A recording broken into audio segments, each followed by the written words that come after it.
O objetivo dessa mesa é entender algumas dessas medidas, pensar sobre os limites da utilização das mesmas em tempos de crise e das consequências por elas geradas. Eu vou abreviar um pouco as apresentações e reinterpretar as questões em função do tempo, que já está fugindo aqui da programação. Vão participar da mesa a professora Cristine Mendonça, que é mestre e doutoranda pela PUC de São Paulo, e vai falar dos aspectos polêmicos do novo refis. A professora Bettina Trigger Gruppenacher, que vai falar dos tributos extrafiscais, critérios para modificação de alíquotas, e o professor Celso Fernandes Campilongo, que é livre-docente pela PUC de São Paulo, e tratará das medidas excepcionais tributárias e desequilíbrios concorrenciais. Então, eu passo a palavra diretamente à professora Cristine para a sua apresentação. Bom dia a todos. A gente já havia comentado ali, o professor Celso, que competir com o ICMS é difícil. Ainda bem que a gente tem amigos, familiares, né, professor, aqui compondo esse salão. Bom, primeiramente eu gostaria de agradecer ao professor Paulo de Barros Carvalho pelo convite. Esse é o nosso 6º congresso. Agradecer a Priscila, que hoje está na coordenação do IBET, e todos que participam da organização desse evento. É sempre uma festa, e eu costumo falar isso com os alunos quando a gente viaja pelo IBET desse Brasil, que esse congresso é um grande encontro de amigos, de professores, de estudantes, é uma oportunidade de rever, de trocar ideias que poucas áreas têm, e que a gente faça, né, desse evento esse grande encontro sempre. Marcelo Salomão falava hoje que se não tiver esse, a gente inventa outro, que a gente precisa se encontrar de qualquer jeito, né? Bom, ao refis, o refis ele surge numa crise econômica, surge um pouco depois de que se estoura a crise em setembro de 2008. A minha função aqui não é falar da crise, não é falar da economia, e sim passar para os senhores o que o nosso Estado, o que o nosso país, que medida que ele tomou para lidar com essa crise, dentre as várias medidas, uma é o refis. E aí a influência da economia no direito, eu acho que nada como os nossos professores, e aí o professor Celso Campilongo, que vai com certeza fechar com maestria o tema. A ideia aqui, e aí lembrando que eu sou a caçula da mesa, livre-docente, doutora, eu sou doutoranda, me tratem como caçula, e a gente vai pontuar esses pontos polêmicos e a influência da economia no direito. Acredito que é um tema do professor Celso Campilongo. Bom, história então, em setembro de 2008, a crise econômica mundial, a medida provisória sobre o refis, ela surge em dezembro de 2008, é o refis mais bonzinho que a gente já teve na nossa história, é o mais agradável, alguns chamam ele de Lázaro, né, porque acabou ressuscitando algumas empresas que já estavam mortas. Ele tem aspectos polêmicos, tem alguns e vários aspectos, nem todos pontuados aqui hoje, mas é importante notar que ele vem como ajuda, e uma ajuda para que a empresa pudesse não apenas colocar os seus débitos fiscais, parcelá-los ou pagamento à vista, mas escolher que débito que incluir. Isso é uma novidade. A empresa não precisava confessar tudo, não precisava falar de tudo, não era assim um confessionário tão exigente como tivemos nos demais refis. Aqui ela vai escolher o que falar. E aí o benéfico da história, ela poderia escolher que débito que ela levaria para o refis. Surge então em dezembro de 2008 a medida provisória, a lei, né, que se transformou, né, a medida provisória se transforma na lei 11.941 de maio de 2009. A portaria para regulamentar demora um pouco, e aí os empresários já estavam aflitos com a demora dessa portaria. Ela vem quase nos exatos 60 dias que falava a lei, e agora, coisas de semanas, encerra o prazo, dia 30 de novembro, para a inserção dos débitos. Primeira colocação, então, em linhas bem gerais, porque essa lei 11.941, ela fala de outras situações diversas do parcelamento e do pagamento à vista. Em linhas gerais, então, a gente vai ter um parcelamento em 180 meses ou um pagamento à vista dos débitos administrados pela Secretaria da Receita Federal ou pela Procuradoria. Também pode incluir saldo remanescente dos parcelamentos passados. É importante que a gente perceba isso. Então, se eu tinha refis anterior, se eu tinha PAEX, se eu tinha PAEX, eu poderia colocar esses débitos no atual refis. É importante essa colocação, porque tem uma polêmica que envolve justamente isso, essa renúncia dos parcelamentos anteriores. E aí também, não se sabe por quê, mas surge também o débito decorrente de creditamento indevido do IPI. Aí é uma sintonia, entre a decisão do STF e a inserção do refis no nosso ordenamento. Bom, a gente tem percentuais diferenciados de redução de multa, de juros de mora e de encargos legais, dependendo se o contribuinte vai pagar à vista ou se o contribuinte vai pagar em parcelas de 60, de 90, de 180. Então, a gente tem algumas diferenciações. Diferenciação em decorrência do tipo de parcelamento, em decorrência da forma do parcelamento. Se eu pago à vista, se eu pago parcelado, em quantas parcelas e que tipo de parcelamento que eu sou oriundo. Alguns aspectos jurídicos polêmicos, mas já adianto, a polêmica maior que os advogados vivenciaram, que os empresários vivenciaram, está mais ligada à questão operacional do que à questão propriamente jurídica. Eles festejaram o refis. A questão operacional que causou muita angústia e que causou muito desespero até aí o dia 30 de novembro. Mas já que me cabe falar das polêmicas, andiamo. Primeira é a questão da diferenciação. Se faz uma distinção entre contribuintes que a garotada não gostou. Por quê? Quem não tinha nenhum parcelamento, quem nunca havia entrado num parcelamento, teria uma redução maior do que aquelas pessoas que já estavam em parcelamento. E por que a diferenciação entre os parcelamentos? Quem entrou no refis é pior de quem entrou, do que quem entrou no PAEX? Tentei arrumar, ficou pior ainda. Mas, enfim.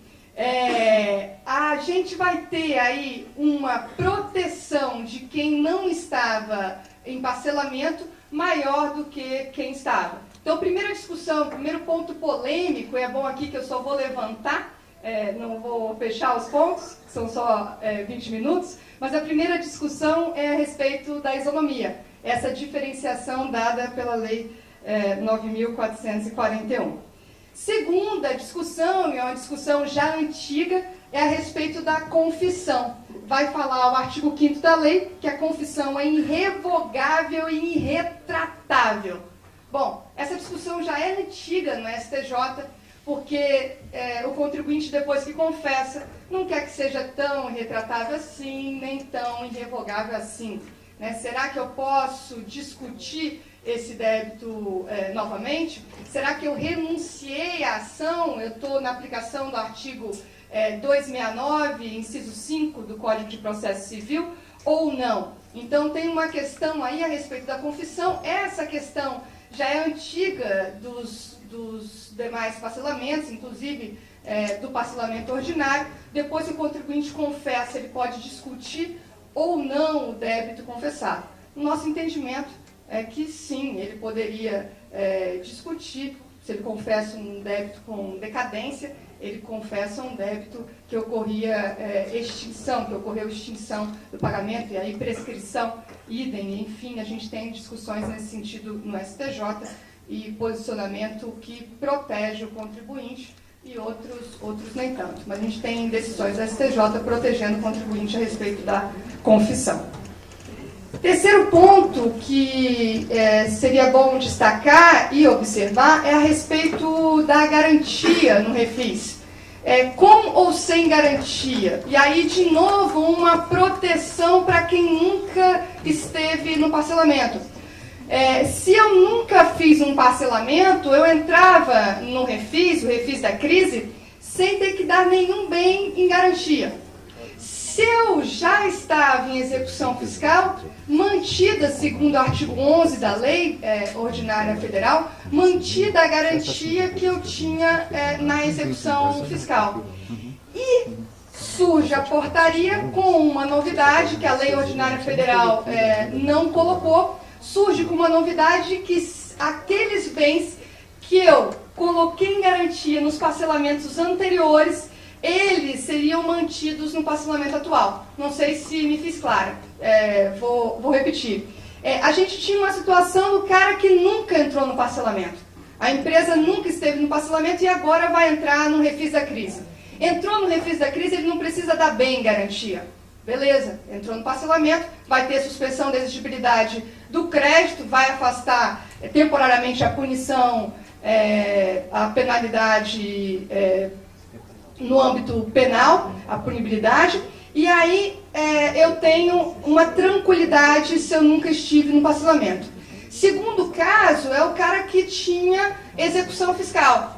Esse caso previsto na Lei Ordinária Federal. Esse caso sim. Então, se eu tenho execução fiscal, o bem vai ser mantido se entrei no parcelamento. O terceiro caso, uma inovação via portaria. A portaria diz que se eu tivesse no parcelamento anterior bens dados em garantia, esses bens seriam mantidos no parcelamento atual. E aí eu tenho uma inovação, eu tenho um enunciado prescritivo que não estava na Lei Ordinária Federal e que já é objeto de muita discussão no Judiciário.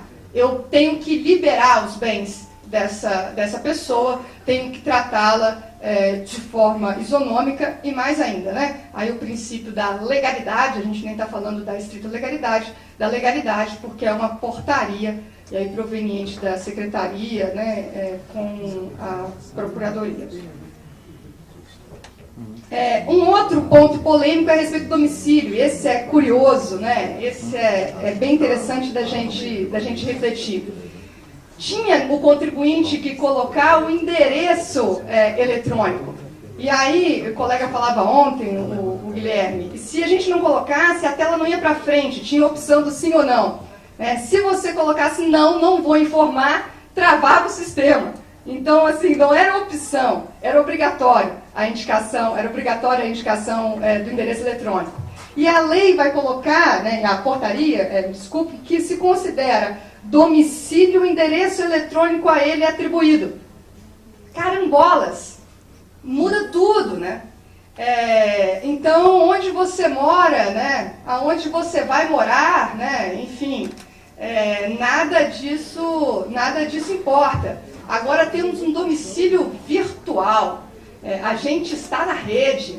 É interessante, ok, a gente tem decisão da STJ a respeito da exclusão e a publicação via internet, mas não é disso que a gente está falando. A gente está falando de notificação enviada para o domicílio. Então, não preciso mais enviar uma correspondência para o seu domicílio. Eu envio para o seu e-mail, que agora é o seu domicílio. Então, a gente tem uma moradia virtual, indo de encontro ao artigo 127 do CTN, quando fala em domicílio, e que indica, ok, o contribuinte, a gente discutiu no avião ontem, eu e minha irmã, eu falava, Cristiane, fala baixo, porque tem um monte de gente do Congresso aqui, eles vão achar que a gente está preparando a palestra agora, o que é um absurdo. E aí a gente colocava isso, ela falava, não, mas olha só, tem a eleição no 127 do CTN. Não, a eleição do contribuinte, se ele não concordar que seja o lugar onde ele mora, ou onde ele tem o núcleo das suas atividades. A gente ainda está falando de local físico, domicílio ali no 127, ainda pode ser modificado? Pode ser modificado. Nessa era virtual, o CTN pode ser modificado por lei complementar, pode ser modificado. E aí ter o domicílio como lugar virtual, nada impede. Só que hoje, me parece que a eleição é de outro lugar físico e não de um lugar virtual. Complicadíssimo, né? Então os advogados aí precisam ficar em cima dos clientes. Por quê? Porque o cliente que vai receber o e-mail. E aí a gente pode ter um problema contratual, né? E aí de ordem privada e não de ordem tributária. Bom, insegurança jurídica é só o que a gente tem para falar, e a gente nós somos repetitivos nesse ponto. Causa uma insegurança, muita bondade. A gente, de fato, recebeu uma ajuda do poder público. Diante da crise econômica, se olha para o setor privado, se quer contribuir com o setor privado, se quer resgatar alguns empresários nessa crise.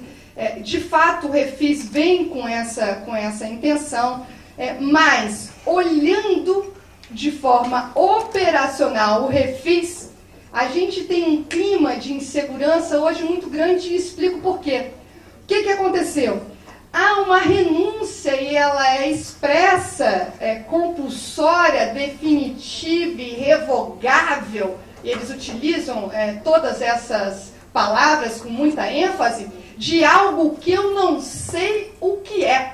Porque eu faço requerimento de adesão, não sei quanto que vou pagar, não sei se vai ser aceito, mas já renunciei. Então, meu querido, você está praticamente no programa do Silvio Santos, né? Você quer trocar uma bicicleta por uma caixa de fósforo, né? Ah, sim, não. E aí um monte de gente falou sim. Agora o que vem por aí, sabe Deus, né? O cara pode ter trocado o certo por algo não certo, nem duvidoso. Trocou o que ele tinha por nada, porque ele pode ter aí o seu pedido negado, pode ter uma parcela que ele não tem condições, né, não tem saúde financeira para sua manutenção, e já renunciou de forma definitiva, irrevogável, irretratável, né, e, enfim, sem volta. Então, esse é o clima de insegurança que a gente vive. Não se sabe o débito consolidado, as pessoas protocolaram os seus requerimentos de adesão, só que não se sabe ainda. Quem pagou à vista, ok, está feliz da vida, pagamento à vista, saiu DARF na hora, pegou todas as reduções, está feliz. Agora, quem entrou no parcelamento está orando muito para que o pedido seja aceito e que o parcelamento seja viável.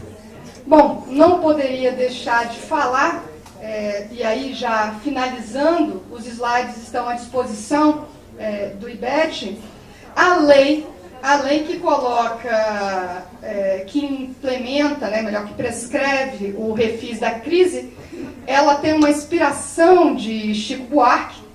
Ela lá no final, nas disposições finais, ela autoriza a União a aquisição e subvenção de açúcar, tudo a ver com o refis, para as empresas do Nordeste e do Rio de Janeiro, nada contra os cariocas, né? Mas o Rio de Janeiro surge aí ao lado do Nordeste, geralmente é o Espírito Santo, né, Dark? Geralmente é o Espírito Santo, o pessoal confunde com a região Nordeste. Mas o Rio de Janeiro, e também surge uma questão curiosa, se vocês olharem as disposições finais, que é uma possibilidade dos serviços de instituição financeira, da utilização de instituição financeira pública para negociação amigável, satisfação amigável dos débitos inscritos em CDA. A gente estava tão preocupado com os artigos relacionados ao refis que muita gente não viu esses dispositivos. Não foi dispensada a licitação, então essas instituições, a gente tem duas, Caixa Econômica e Banco do Brasil, que poderão realizar essa satisfação amigável, não tem, né, licitação, já disse, e elas recebem um percentual por resultado. A gente está falando de débito tributário, a gente está falando da indisponibilidade do bem público, não fica claro o que é uma satisfação amigável, o que pode ser colocado numa mesa dessa instituição financeira, só coloca dispensa de licitação e coloca remuneração por resultado. Bom, com açúcar e com afeto, fiz seu doce predileto para você parar em casa. Então, acho que é isso que o poder público coloca. Dá um pouco de redução, dá um pouco de açúcar, dá um pouco de afeto, para ver se o contribuinte para por aqui. E aí a questão é saber se está parando ou se está causando mais angústia para procurar coisa lá fora. Então, esses são os pontos polêmicos que eu vislumbrei. Com certeza, a gente tem a possibilidade de falar de outros. Eu estou à disposição dos senhores.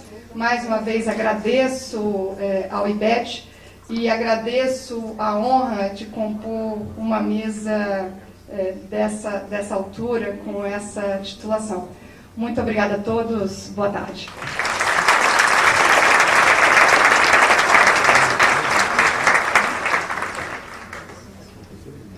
Com a palavra, a professora Bettina Figueiredo Urbimacha. Bom dia a todos.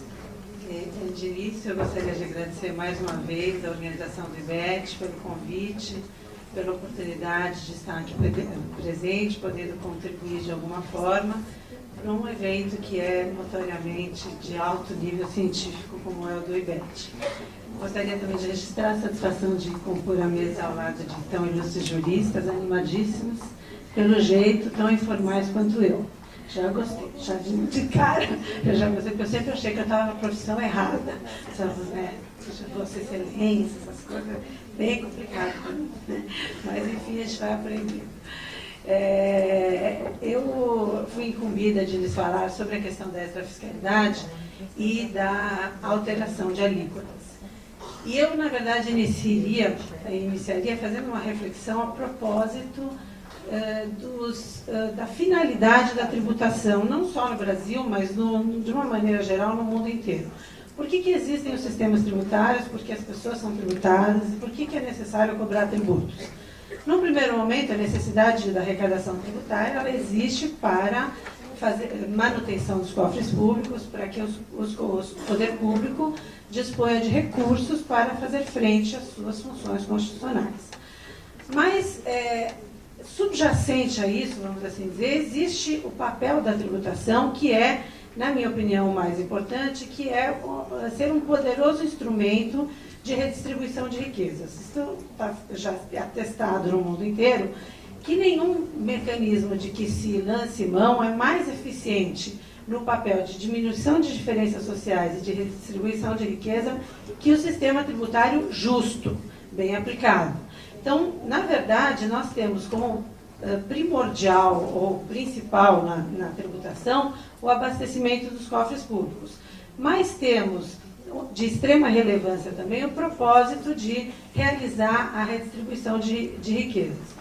E só nesse primeiro panorama a gente pode denotar que o sistema tributário tem a função fiscal de abastecimento dos cofres públicos e tem uma função extrafiscal que não diz respeito propriamente ao abastecimento dos cofres públicos, mas alcançar um objetivo ou outro. No primeiro momento eu estou falando da redistribuição de riquezas, mas a extrafiscalidade pode ser utilizada como instrumento de regulação de situações econômicas, sociais, inclusive políticas e culturais dentro da sociedade. Então, a tributação tem a função fiscal, que é o abastecimento dos cofres públicos, para que o Estado tenha condições de fazer frente às suas funções constitucionais, e tem as funções extrafiscais.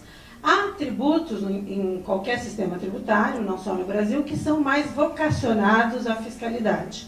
Outros que são mais vocacionados à extrafiscalidade, ou seja, são utilizados com um propósito, com maior frequência, vamos assim dizer, que é alcançar algumas situações ou regular uma situação dentro da sociedade que não o abastecimento dos cofres públicos. O que não se pode falar e muitas vezes se encontra na doutrina é que um tributo é exclusivamente fiscal ou exclusivamente extrafiscal. Não existe essa situação de que o tributo seja exclusivamente extrafiscal. Inclusive, eu acho que, a propósito, merece citação, colocação do professor Paulo de Barros Carvalho, que diz: há tributos que se prestam admiravelmente para a introdução de expedientes extrafiscais. Outros, no entanto, inclinam-se mais ao setor da fiscalidade. Não existe, porém, entidade tributária que se possa dizer pura, no sentido de realizar tão só a fiscalidade, ou unicamente a extrafiscalidade. Os dois objetivos convivem harmônicos na mesma figura impositiva, sendo apenas lícito verificar que, por vezes, um predomina sobre o outro. Então, efetivamente, nós temos tributos impostos preponderantemente que, a despeito de serem instrumentos de abastecimento dos cofres públicos, podem ser utilizados para se alcançar outros objetivos dentro da sociedade que não esse abastecimento dos cofres públicos.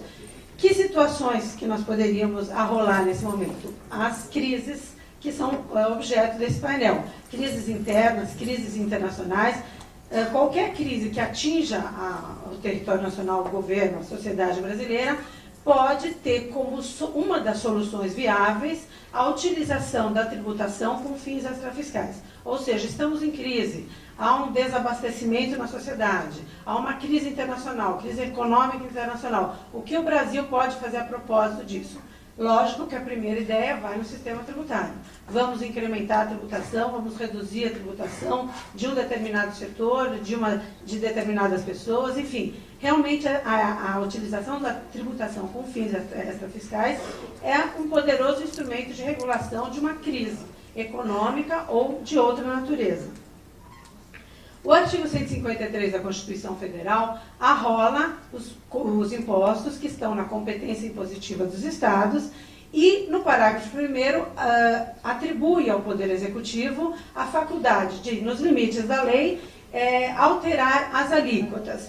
Esse é um primeiro sinal de extrafiscalidade.